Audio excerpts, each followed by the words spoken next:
Okay, so this presentation is questions to ask about internet voting. It's authored and narrated by me, Richard Akerman, and it's actually questions that for the most part you could ask about any kind of voting system. Before I get started with the presentation, I want to first acknowledge that this image and some of the approach in the presentation has been inspired by a presentation that Andrew Apple did, and I've provided a link to his presentation in the annex at the end of these slides. So getting into the presentation, one of the things I wanted to raise is that voting hasn't always taken place the way it does right now. In fact, as you can see in this image of an election in the United States in 1846, elections didn't used to be private at all. They used to be, in fact, quite rowdy public affairs. And in fact, so much is going on in this picture that you may kind of struggle to see where the voting is taking place.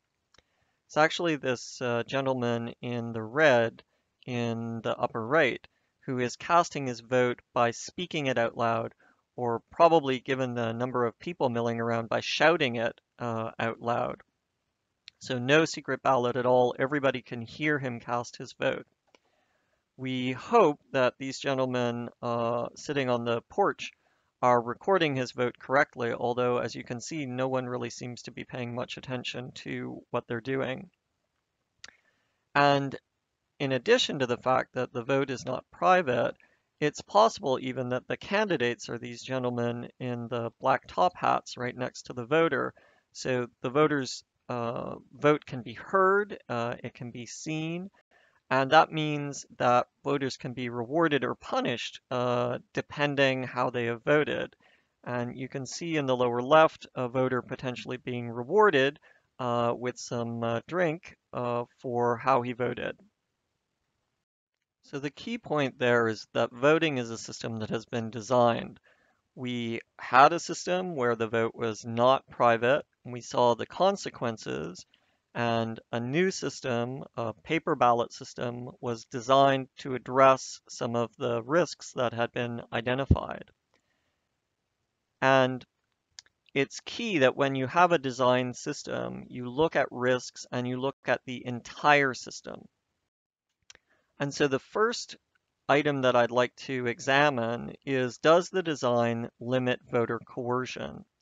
What coercion means is that you can either force someone to vote a particular way or you can reward someone for voting a particular way. And when we look at risk, I want to really emphasize the concept that there are levels of risk. So very high risk, medium risk, low risk. We're always aiming in system design to try to have low risk. And sometimes there are steps that we can take to mitigate, to reduce the risk from high to low. Sometimes we will see people claiming that the risk is in fact zero. In internet voting or in technological systems, often people claim that because they have encryption or because they have blockchain or because they have some particular security measures, in fact, they have perfect security. They have zero risk. And while that is possible sometimes in mathematical systems, kind of pure abstract systems, voting systems operate in the real world, the physical world, with imperfect computers, imperfect computer code, and imperfect people. And so in the real world, there is never zero risk, and always be very, very cautious when people are claiming that for some reason their system has actually mitigated the risk down to zero. So I want to look at this question. Does the design limit voter coercion? And use the approach of risk analysis and look at the Canadian paper voting system. In this system, voting takes place in a public area with observers, but marking the ballot takes place in private, alone. And once the ballot is cast, it's detached from the identity of the voter. You can't tell how an individual voter voted, and in fact, an individual voter can't prove that they voted a particular way. When we look at these properties of the system, Because the voting takes place in a public area, you can see the voter come into the voting place. You can see they receive one vote. You can see that the ballot they've received, they're taking into the voting place and marking. But you cannot see, because the vote takes place in private, how they have marked it. Because everyone is receiving identical paper ballots, as long as they mark them in a non-unique way, as they're required to by marking an X, it's difficult, not impossible, but it's very difficult to tell which ballot was cast by which voter.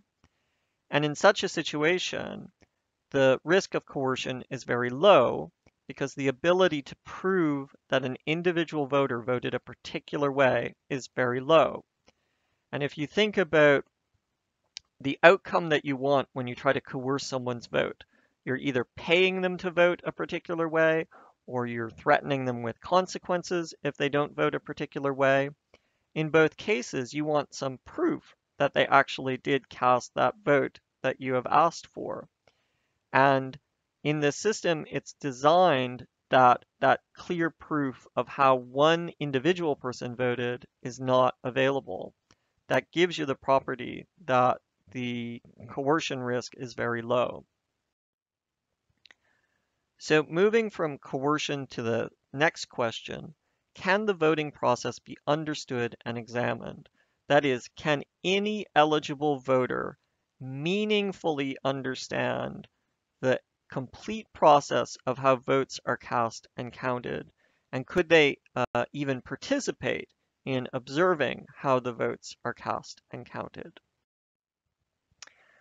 This element of having the public able to understand the voting system is so important that in the example of Germany that you can see on your screen, they have stated that all essential steps of an election should be subject to the possibility of public scrutiny. And they've determined that for electronic voting, this is not really possible. It's not really possible for someone to look inside a computer and see what's happening inside that computer.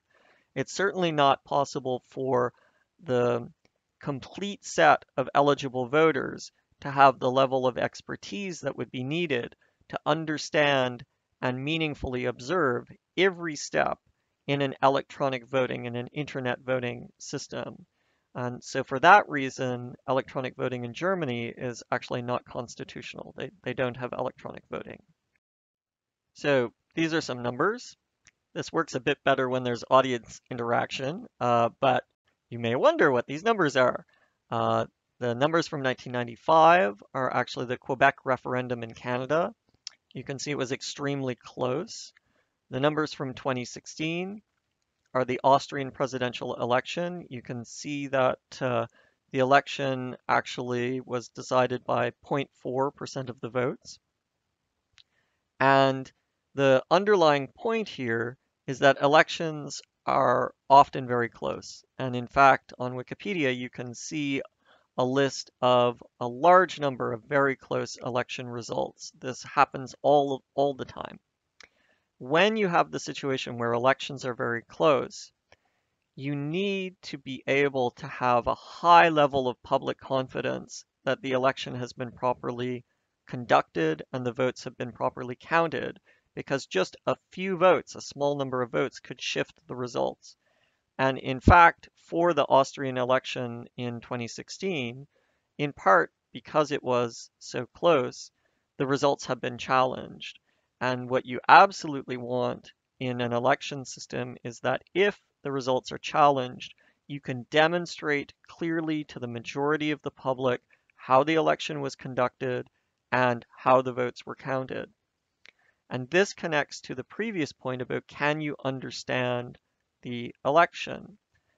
If you have a purely technological election, it may be very difficult to get the level of confidence that you need to have people accept fully the election results.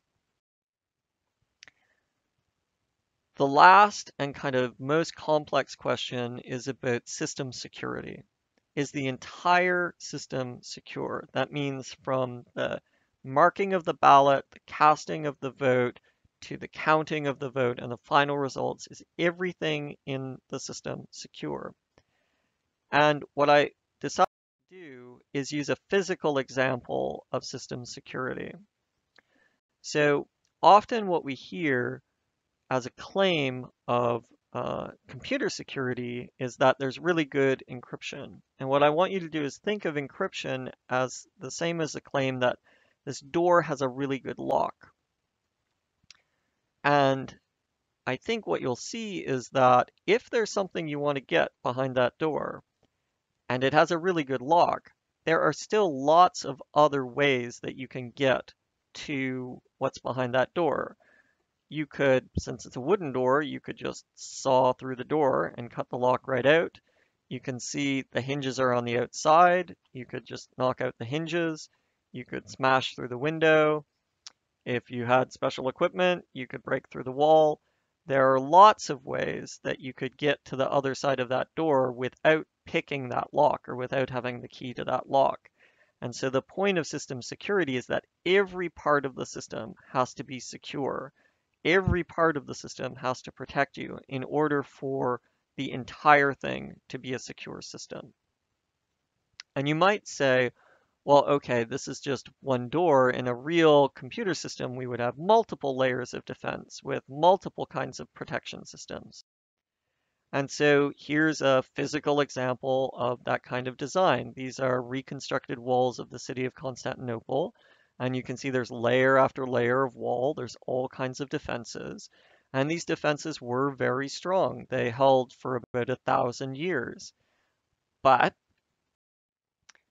then this came along. You might wonder what this is. This is an enormous cannon. This is a gigantic cannon with a barrel that is about 50 centimeters across. It could fire cannonballs that are about 2 feet across.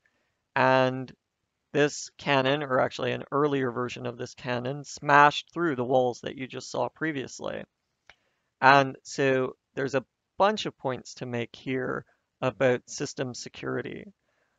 One is that attack and defense are always in competition. So defense that is really strong may be overcome when a new type of attack is invented. So for example, castle walls were great until people invented cannons. Also, when you have large resources, you can create large attacks. The example of this gun, it was actually invented by a man named Orban. He went to Constantinople and said, I can create this amazing gun that you could use to defend your city, but it will be quite expensive. And they said, no, sorry, we don't actually have the money to do that. Then he went to the enemies of Constantinople, to the Ottoman Empire, and said, I can build you a really great gun, but it will be really expensive. However, it will let you smash through the walls of Constantinople. And so the Ottoman Empire said, great, that sounds super. Here's a bunch of money, build us a gigantic gun. And then they used it to smash through the walls of Constantinople and conquer the city. And so when you have national scale resources, when you have very significant monetary resources, human resources, you can conduct attacks that are on a whole different scale from the kind of bow and arrow, kind of small attacks that individuals or small groups of individuals can conduct. And so it's really important when you're thinking about attack and defense to realize that not only is there a continuing escalation in the ability to attack and the ability to defend, but that when people can bring significant resources to the table, they can conduct attacks that are at a whole different level. So I'd like you to take that understanding of those physical world security situations where you can look at a door and you can realize there are lots of ways you can get through that door. When you look at a wall, you realize there are lots of ways you can get through or around that wall, and bring that understanding into the digital world. When people show you diagrams of a computer system, you have to take that understanding and think, well, what if I attack this part of the computer system? What if I attack the network? What if I attack the server? What if I attack the client? What if any part of that system is vulnerable? If any part of that system is vulnerable, it means the entire system is not secure. So take that understanding of how to secure physical systems and bring it into the digital world, but add to that the understanding that in the digital world, things actually get even more difficult. First and foremost, in the digital world, things want to be copied. Digital information, computer programs are easy to copy. And because you can embed expertise in a computer program, that means it's easy to copy expertise. So if you imagine you're an expert locksmith, if you want someone else to be an expert locksmith, all you can really do is train them one-on-one. Here's all the things you need to do in order to break through a lock. But online, if you're an expert hacker, you can write a computer program that captures a lot of your hacking expertise, and then that program can be copied. And that program can be copied not just by one person, but by thousands or millions of people. And all of a sudden, millions of people have much of the expertise of an expert hacker. And that gets to the next point, which is scale. So in the digital world, you have the ability to bring literally millions of computers to a problem. This can be amazing for solving computational problems. It can also be devastating when those computers are being used to conduct an attack. That attack may be as simple as requesting a web page. If the server can't handle millions of simultaneous requests, it's called a denial of service. It could be as complex as all of those thousands or millions of computers conducting very sophisticated attacks and making things even worse for your ability to defend your system. And this is quite different from the physical world, where in order to scale, you need more physical people. So in the physical world, the elections that are conducted in Canada, if you wanted to stop an election happening in Canada, you would have to physically send somebody to every polling place and essentially physically block that polling place. And that connects to the fact that in the digital world, you actually don't have to physically send people. You can attack from a distance, and a single person can attack multiple points at once. So the combination of scale and distance means that you can attack an entire election from just a single attack point in another country. And because you can attack from a distance, it means that foreign adversaries could be your attackers. Foreign adversaries with very sophisticated cyber offense capabilities. And last but not least, in the digital world, it's much harder to detect that an attack is successful. In the physical world examples that I gave, if you cut a hole through a wall or if you break down a door, it's pretty obvious. In the computer world, you can cover your tracks much more easily because digital information is very easy to change. And in fact, it's even worse than the fact that digital information is easy to change. Computers can lie. Computers are programmed by people. People can lie. That means computers can lie. In routine operation, if your computer added 2 plus 2 and gave you 5, you wouldn't be using the computer for very long. So I tried to think of an example where we routinely get the computer to lie, and the example I came up with is Photoshop.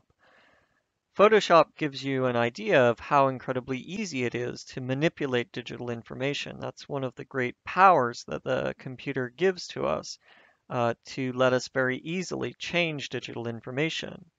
What you see on the screen is an image of trees and a park with no people. Actually, the original image is this one, and I used my admittedly quite limited Photoshop skills to digitally remove these two people from my photo. And so that's just an example of how quickly and easily we can use computers to lie, to make information change. So Photoshop is kind of a fun example of how and when you might use the ability to manipulate digital information to have the computer essentially tell a lie. I want to give a much more serious real world example of how people really used computers to lie. Volkswagen had diesel cars, and they knew that those diesel cars in routine operation could not meet the emissions requirements. They were too polluting when they operated normally. And they realized that what they could do is they knew the conditions under which the machines would be tested, the cars would be tested. And they could program the cars to detect when they were being tested and to perform differently. In this case, to switch on all of the emissions controls when they're being tested so that they pass the test with flying colors. And then when they get back out on the road, to switch all the emissions controls off so that pollution spews out. So then they pass the test, but they have a high performing car. And so, as Zeynep Tufekci has said here, a smart object can lie and cheat. It can tell when it's being tested and it can beat the test. Now, if you think about the example of an election is an incredibly easy event for a computer to detect. It takes place on a particular day. That day is pre-announced. There's millions of votes being cast. There's all kinds of characteristics that make it easy for a computer to detect that actually today is the day the election is taking place. So what you could do is design an election computer that every other day when you tested it, it gave absolutely perfect results no matter what you threw at it. It calculated the results accurately and correctly. And on election day, it said, oh, it's election day. I'm going to switch into my special election day mode.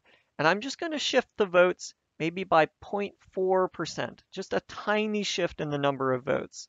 But as we saw earlier, many elections are close. Even a tiny shift in the number of votes can be very significant, can change the result of the election, in fact. And because it's so easy to change things digitally and so hard to detect, that special mode of cheating on the election could be very hard to detect. So when we look at these different aspects of the digital world and the challenges that it brings, what you see here on the screen, I'm going to read the whole statement. We believe that online voting, especially online voting in large scale, introduces great risk into the election system by threatening voters' expectations of confidentiality, accountability, and security of their votes, and provides an avenue for malicious actors to manipulate the voting results. That's a pretty strong statement from the Washington Post last month. You may wonder who made that statement. It's pretty assertive about the risks of internet voting. And it's actually Neil Jenkins, Senior Advisor for Cybersecurity at the Department of Homeland Security. And so what this tells you is that people who are experts in cybersecurity, people who look at cybersecurity as a national security issue, determine that the risk of online voting is extremely high, that it introduces great risk into the voting system. Similarly, when we look at the analysis that computer scientists have conducted on computer-based elections, we see that the US Association of Computing Machinery, so the leading organization of computer scientists in the United States, has made recommendations. And the first part of the recommendation is pretty straightforward. Careful engineering, strong safeguards, rigorous testing. That's more or less what you would expect for any good computer system. But the second part is more interesting. It says that voting systems should enable each voter to inspect a physical, a paper record to verify that their vote has been accurately cast. So the computer scientists are saying, trust paper, not the computer. In fact, they've explicitly said, do not have records that are based solely in computer memory, because they know, just as we saw with the Photoshop example, computer memory can be easily manipulated. And so the conclusion they come to for both electronic voting and for internet voting is that actually the paper ballot is the appropriate technology. So the ballot you see on the screen is an example of a Canadian ballot Canadian ballots are very simple. You mark an X in the circle. There's usually only a few candidates. And this is actually a very advanced piece of technology. It's been designed to address those concerns about coercion, about the ability to easily understand how the election is conducted. And so when you look at cybersecurity experts, when you look at computer scientists, the conclusion they come to is that actually the paper ballot is a great technology. And this is just a kind of an example that I thought was kind of funny, where Utah examined problems with an internet-based voting system. And they looked at it, and when they analyzed it, their real conclusion was, first, secure internet voting systems do not yet exist. And in fact, the challenges of making a truly secure internet voting system that meets all of those requirements that a paper system currently meets may mean that it's impossible, like building a stone bridge to the moon impossible. Or to meet that level of national security, it may just be incredibly expensive. And we're talking hundreds of millions of dollars expensive. And so the underlying point here is that when you look at this from a cybersecurity perspective, what you realize is that this is actually an incredibly difficult problem. It's a problem that may be on such a scale that it's actually impossible to do, or we may be decades away and millions of dollars away from a system that actually meets the requirements for secure internet voting. So just to revisit the three questions that I've examined in this presentation. For the Canadian national paper-based voting system, the risk of coercion is low because you can't see the ballot being marked and you can't connect an individual ballot to an individual voter. Also, the voting process is easy to understand and you can examine the counting of the paper ballots. In fact, elementary school students can conduct elections using basically the same processes that are used in the national paper election. And we understand physical security very well. We have centuries of experience in securing physical systems and in mitigating risks to physical systems. For voting on that one day, primarily you have to secure the ballot box and the polling place, and we understand very well how to do that. Conversely, when we look at internet voting, the risk of coercion is very high because you can see the ballot being marked or you can buy someone's voting credentials. Also, because of the complex technology involved, and also because you can't meaningfully inspect what's happening inside the computer, both the process is difficult to understand and extremely difficult to examine.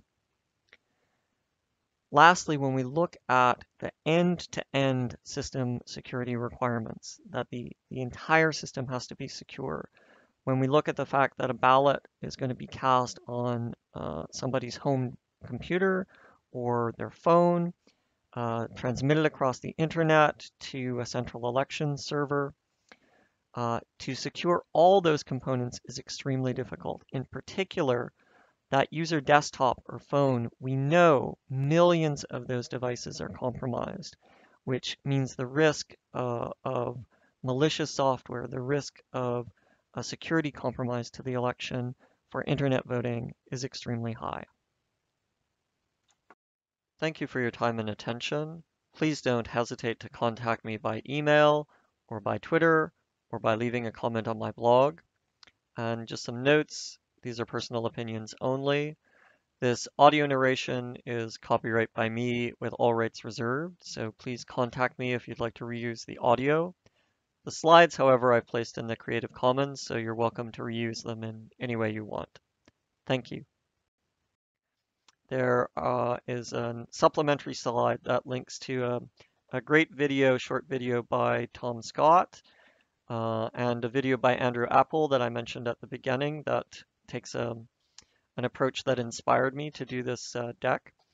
And also, I picked out just three key reports. There are many, many more reports than this, but three key reports about internet voting. One from British Columbia, one from the Australian Parliament, and because we very often see Estonia used as an example, put forward as an example of a internet voting system that works really well, this independent report on e-voting in Estonia, which actually shows that their system has a lot of problems and a lot of issues.